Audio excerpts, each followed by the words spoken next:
Hey folks, welcome to Market Technical Analysis by InTheMoneyStocks.com, your leaders in pure technical analysis, avoiding all the Wall Street hype. Today, Friday, April 11th, 2008. And what a wild day on Wall Street it was today, as GE came out around 6 a.m. this morning Eastern Time and dropped a bombshell on this market saying, oh, by the way, guys, we did pretty poorly on earnings, and GE, known as this solid rock in the financial world, in the market world, just took a hit today and it was dropped hard. So what we're going to do today, guys, is focus in on GE, how it affected the markets. We're going to talk about the drop in the markets, which was substantial today.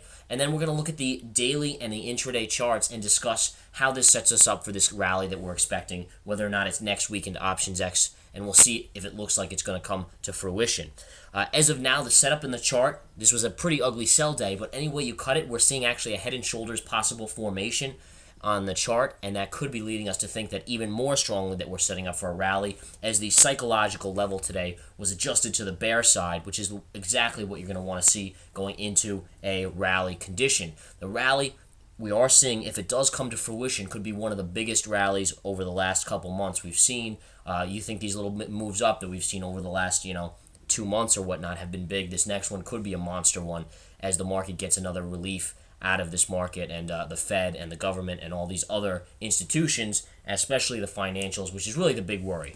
So let's talk a little bit about GE as we look at the intraday chart. And number one, let's just go over what the market did today. First off, we had the Dow down 256 points. I would say half of that is due purely to GE. GE was down. Let's take a check on that one. We'll look at the GE chart quickly here. This is GE's chart. Here's where it closed yesterday. Here's where it basically traded all day today. Mostly all on a down slope, but you can see late in the day it did rally up. It was down $4.70. It is bouncing a little after hours, up about 10 cents after hours right now on this Friday afternoon.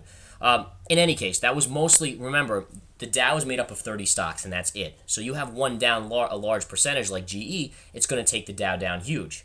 You also had the NASDAQ selling off today as tech took profits. But let's remember, we were up almost 30 points yesterday, down 60 today. Net, you're down about 30 last couple days. So we're going to look at the charts and see how this is setting up on the daily. And I really want to focus in on the daily today. The S&P was down 27.7. Across the board, we were basically down 2% on the indexes.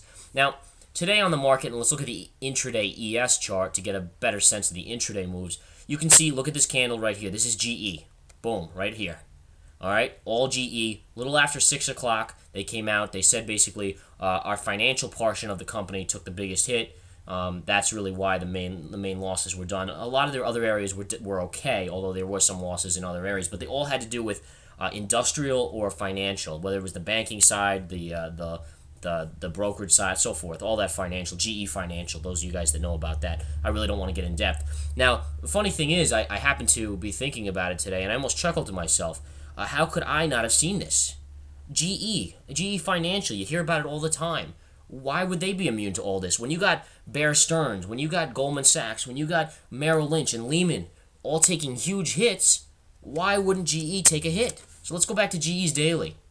Going into earnings, look at this rally it's had lately. Monster rally, all right? To me, I should have seen this a mile away. I think all of us should have seen it. We all know that, and that's why I was a little surprised the market had such a negative reaction to it, because of course they're going to take a hit. It's financially related, this portion of the company that took the biggest loss. And in any case, they still came out with a profit, but it was not nearly, they missed by quite a few cents. And I was a little surprised that I hadn't seen the idea that GE would actually probably do this. And I was actually surprised that the market took it so negatively, considering it's financially based in this portion of the company. So in any case, interesting nonetheless, down $4.70, and that caused a major sell candle. Here's the ES chart again with the 10-minute intraday we watch and we analyze, and you can see just the selling all day long, guys, no doubt about it. Look at this little channel that developed late in the day, a beautiful little channel that you could basically buy and sell the lows and the highs all the way down. Look at this. It's a short. It's a little bit of a buy for a bounce to here. Short it right here. Buy. Short, and you could actually wait till it hits the line here and cover right there and go long for a bounce here, and then short it again, and really just, you could play it all the ways. That channel was all day long. Volume, it was okay. Today I would call it average volume. For a day when you had this much of a sell pressure, though, it was not a lot of volume, and that still leads me to think that, and it leads us at InTheMoneyStocks.com to think that there's something on the horizon that's going to come out and blast this market up. Now, it doesn't mean that we're not going to go down Monday. We may gap down Monday, and this is key. Remember, Asia opens Sunday night to us on the northeast coast here, and you probably will see a pretty hard selling in Asia Sunday night, whether it's the Shanghai index, the Nikkei, the Hong Kong index. You're probably going to see a lot of hard selling. That may cause the U.S. markets without any news to go gap down a little bit, but it doesn't mean they will. It doesn't really mean they will. It's just a possibility, so we'll have to watch for that. If that happens, I happen to be honest. I'll be honest with you guys. I'll probably be a buyer of some long positions on Monday morning if we gap down. I just, from the charts that we're seeing here, it looks pretty good. But as I always say, consult your financial advisor. And, these videos are purely for entertainment purposes, as we always talk about. Now, let's look at the daily ES chart, and we'll look at the SPY. Not a bad chart. Got to be honest here, guys. We're still on this necktie. We actually closed a little bit below it, but until you see a continuation down, it's very likely we get a push back up. You usually see solid support. This is probably one of the strongest support lines, as I mentioned in multiple videos, at the necktie. Okay? And I just changed the color to pink so everyone could see it a little better. So here you have the necktie formation. We're going right into that. We had mentioned that we were looking like that. And now would we have wanted to see such a heavy sell day? Absolutely not. I mean, anytime you have this much sell pressure, you know it's going to scare a lot of people, and a lot of the bears will take over. But is it the end of the possibility that we have a huge rally? Absolutely not. And we're still looking for this to be an ideal rally. One thing I'm seeing on this chart right here, guys, is look at this trend line. All right? See this trend line? Oh, just lost my screen there. There, put it back. Notice this trend line. We're right on that trend line on the downside. This line should be solid support right here. Well, again, we'll see where we go. If I see a gap down a little below, I'm going to look for a rebound back above that necktie and above this support line. So not only do you have the necktie right here of the 20 and the 50, but you also have this solid support line here. So, the way I'm seeing it here anyways is that we're right on solid support in the daily chart. Now, the other thing I wanted to point out, folks, is a possible head and shoulders pattern formation here as well. An inverse. Let me be clear on that. An inverse head and shoulders possibility, okay? And what I want to show you guys here, it may be forming. You can see a shoulder here, head right here, and another shoulder right over here, okay?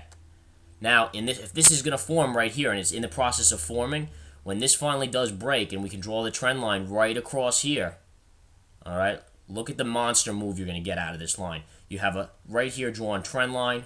Notice how it matches up perfectly on this chart, and you probably will get a monster move blast off, possibly all the way to the 200 moving average, which is up here, once this breaks. Now, it doesn't mean that they're not going to try to flush people more. Remember, the market is not just based purely on charts and people buying and selling. You're not trading stocks. You're trading people. You're trading emotion. All right? And the beautiful thing about a flush day like this is that we all talk about options X, how it wants to go the opposite way of the crowd. Well, guess what way the crowd is now pointing? Definitely to the bearish side. So again, put these tools together. Put the head and shoulders. Put the trend line right onto here at support with the necktie. Put the trend line of the head and shoulders right in there. Put the psychological aspect in where you had a large amount of puts today being taken in the market for next Friday, people thinking we're going to dump out. And that's when you put it all together to form a positive bias in the market. And again, as I mentioned, it doesn't mean we're not going to gap down Monday. As I said, you have the near-term gap downs, you have the fluctuations, but I would be surprised if the market doesn't shake off this GE financial news. To me, again, as I said, it's really not a shocker.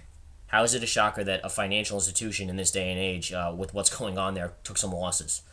Yes, GE has a lot of other areas, and that's why their earnings were still good, but their financial area was the weakest, obviously.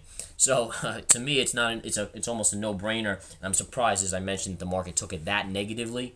But I think the way you have to look at it is GE has been the rock in the financial world for so long, in the market world, and for them just to be a little off is going to shake people up a little bit. Now, next week, this is why options week, we always talk about the volatility in the options. All right, and as I do that, I want to flip to the daily NASDAQ because you can see the chart pattern just the same there. Okay, so the deal with next week, guys, you have the CPI, the PPI, you have economic news out the yin-yang, all right? And what you're going to have to look for here is you also have earnings starting next week in full force. You have large companies reporting earnings. So not only is it options next week, but you're going to have the volatility in there. So I do caution everyone, be ready for whipsaw craziness. Now, the one thing about GE, guys, and I want to be clear about this, is that in many cases you look for where the bar is set for earnings, right? We all want to know, well, the company's expected to make 5 cents, But if they make 6 cents, the company will still fall because it's not beating expectations by enough. And, it's all this kind of where's the bar for the companies out there. My opinion on the GE news is that the bar just got lowered. You had a powerhouse out there doing worse. That means every other company out there that's going to report earnings, now the bar gets lowered a little because everyone expects them to do a little worse than they once did going into the next week and the following weeks of earnings. So we'll have to see. They're going to have to report. They're going to have a little lower bar, which means if they can just perform straight up to slightly above par, my guess is we also see some positive moves in some of these stocks. But it is going to be up in the air. We're still going to have to watch the Apples, which, by the way, Apple got punished today. Looks like it's coming. Here's the move up. Here's the 200 moving average. It's pulled back. Look for it to go to this 20 and then possibly bounce. The 20 moving average at approximately 143. All right, guys, enough for today. Maybe I'll do a video Sunday night. I haven't decided yet. But have a wonderful evening. Stay safe. And also come join the e-mini chat, the stock chat, the swing trade alerts, the options alerts, private consulting, you name it, we got it. Take care.